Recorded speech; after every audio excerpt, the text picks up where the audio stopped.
what's your take on these other countries that are lagging behind? Some don't even have national data protection laws or even cybersecurity. Well, first of all, one of the things I think we need to do, and I include Nigeria in this, we need to be able to support, especially our legislatures, our political class, with the requisite research and insight based on what I call empirical information. For example, we looked at what Anna Collard did earlier. She showed us a number of graphs. When we can get across to them and explain to them that they have a self-interest in getting these things to move forward, then you tend to see these things move forward. So, for example, if I am a legislature in Liberia or wherever, and somebody presents to me that if we can improve our data protection stance, it adds X to the economy, it improves the life of my electorate. Because if my electorate gets a little happier because of improved well-being, then they are likely to re-elect me. So this is where I say we have to use research to support the decision makers to see their enlightened self-interest in getting these things to move forward. Because yes, there is always a money shortage, but the money shortage is actually just a prioritization challenge. If they do not see how this data protection actually benefits, and I don't mean benefits me pecuniary, but benefits my society, benefits the people I represent, I'm likely to put it on the second or third tier of priorities, which are almost always, the poor cousins. So we have to find ways to let them see their enlightened self-interest. So this is part of it. For example, if you tell any African leader today that if you do not have a robust data protection environment, foreign investors are not going to come.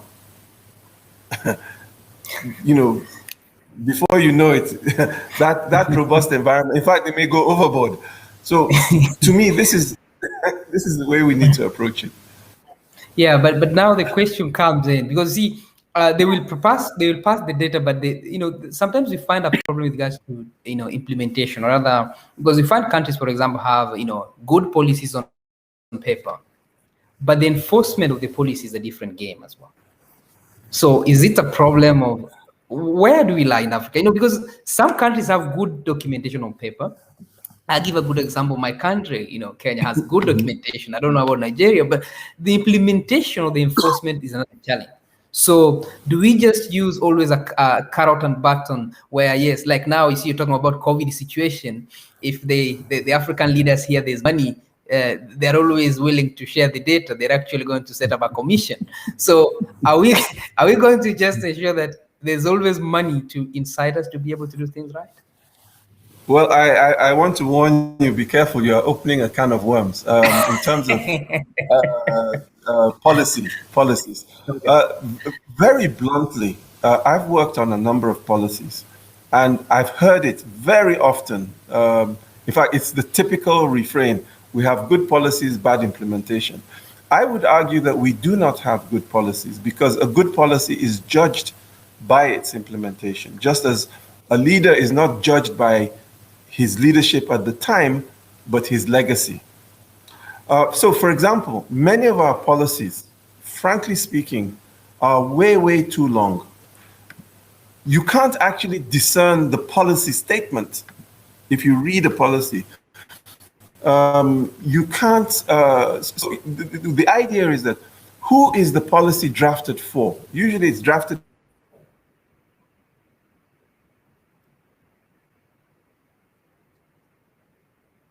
relatively well educated and things that people don't understand. The purpose of a policy is for it to be implemented. For it to be implemented, it must be read and understood.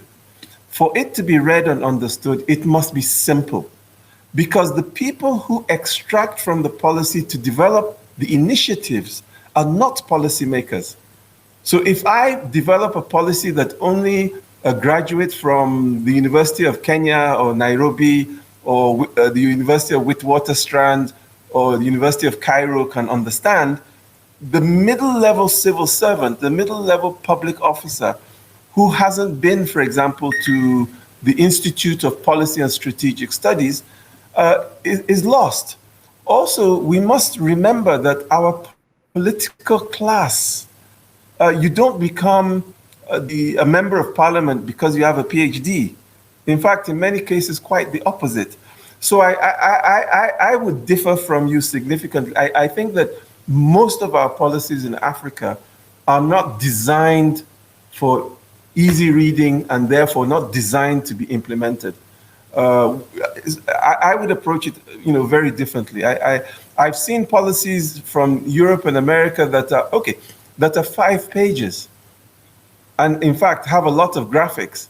But the same policy in Africa is 188 pages. Who's going to read it? So sorry, I told you. Our policy drafting has challenges. We need to really revisit that.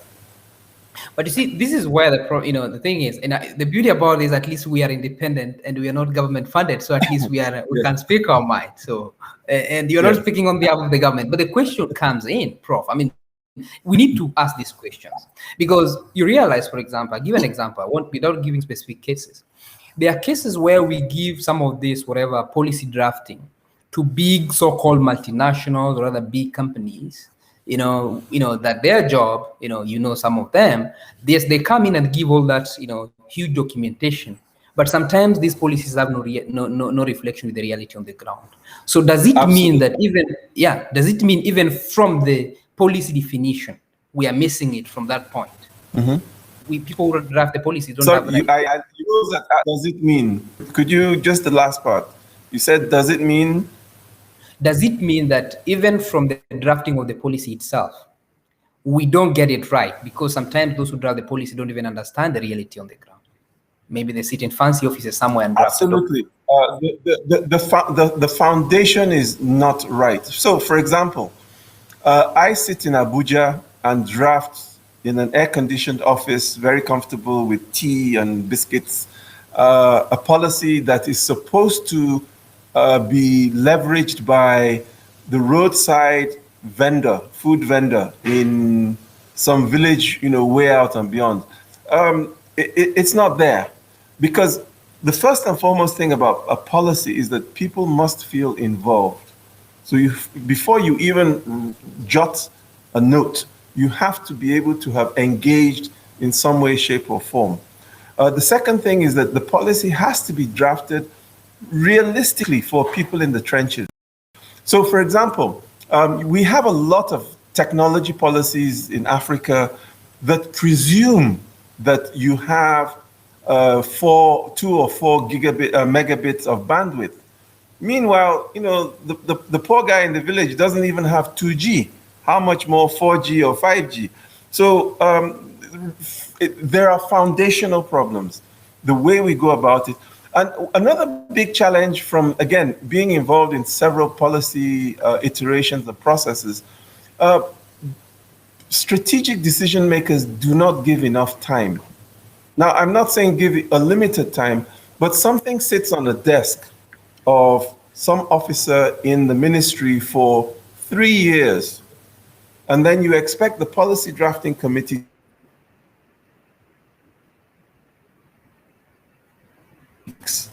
No, the chain itself needs to be much more efficient. And so at the end of the day, within the content of the policy, we have to answer a very fundamental question. And that is, all of us listen to the same radio station, WIIFM. What is in it for me? Absolutely. So if that policy does not tell me what is in it for me, whether I'm a roadside vendor, whether I'm the mama, in the village that makes the local meal, whether I'm a taxi driver, whether I'm a high-end politician, if I don't know what's in it for me, frankly, I'm not going to do it. And this is also where the Nigerian GDPR also comes into play. Typical policies set up a new government empire, a new enforcement body, a new, people with teeth who can go about strangulating business. But what I find very interesting with the NDPR, the Nigerian Data Protection Policy, is that its implementation has actually been farmed out to the private sector. So you're actually creating jobs, and there would be private sector efficiencies. Of course, not all policies can be done like that, but can you imagine if, I mean, I don't know how many policies there are in Africa, but let's say there are 2,000 policies across Africa, and 50% of them, 1,000 of them can create 3,000 jobs. Imagine the impact of 3,000, that's 3 million jobs on just policy enforcement, development, moving forward, actualization.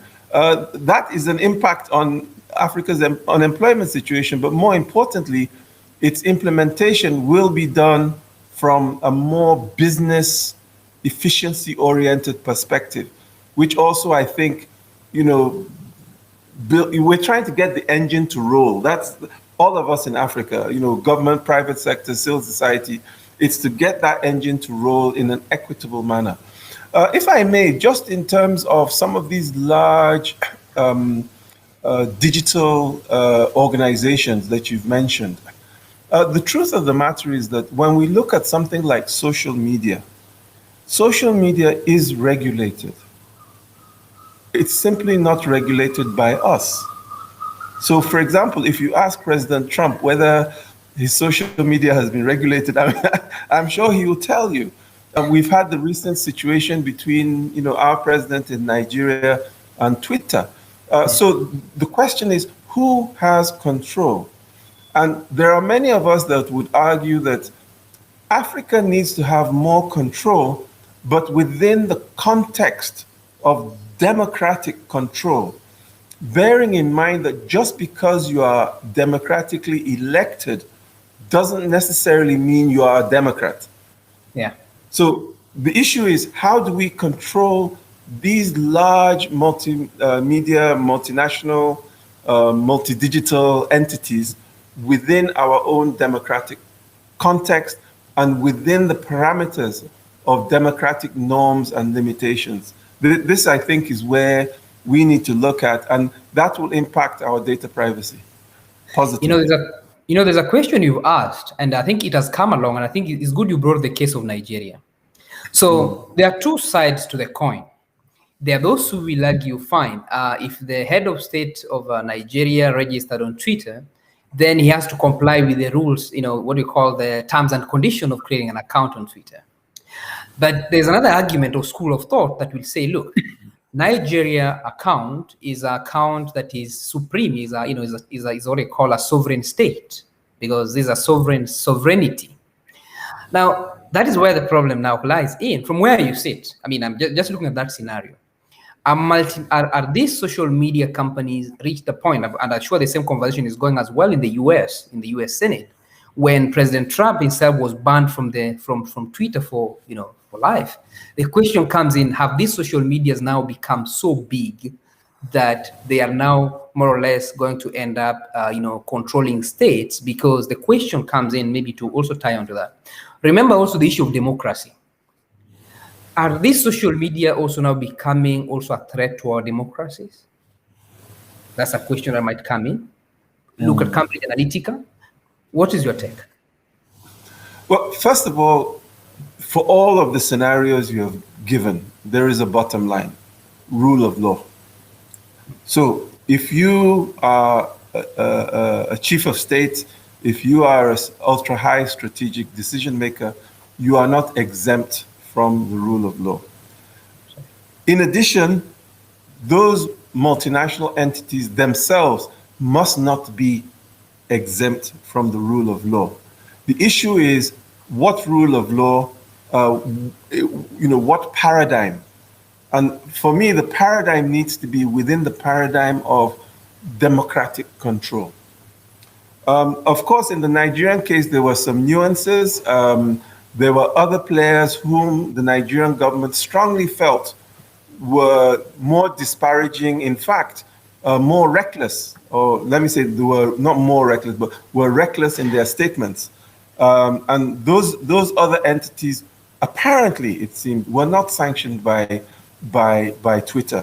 And so the Nigerian government, part of its challenge or difficulty is the apparent unfairness or double standard by Twitter itself.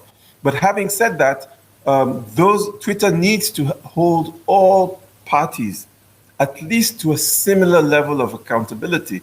Don't forget, I might be a senior politician today. I can be unemployed tomorrow. That's how politics works. So it doesn't place me above, the ordinary user. And again, this applies, it's not just in the digital realm. A good leader, when he's going along the road with his entourage, does not need to push every other African or every other citizen off the road. The analogies are many. But really, at the end of the day, we must all, in my opinion, be accountable in a democratic framework, a democratic paradigm. Be you a multi-billion dollar international organization, be you an ultra-high strategic decision maker, be you even a supposed freedom fighter. There's a level. The insult is not the problem, or was not the problem. It's not the insult. It is actually calling people to arms, basically fomenting insurrection. This, I think, is what really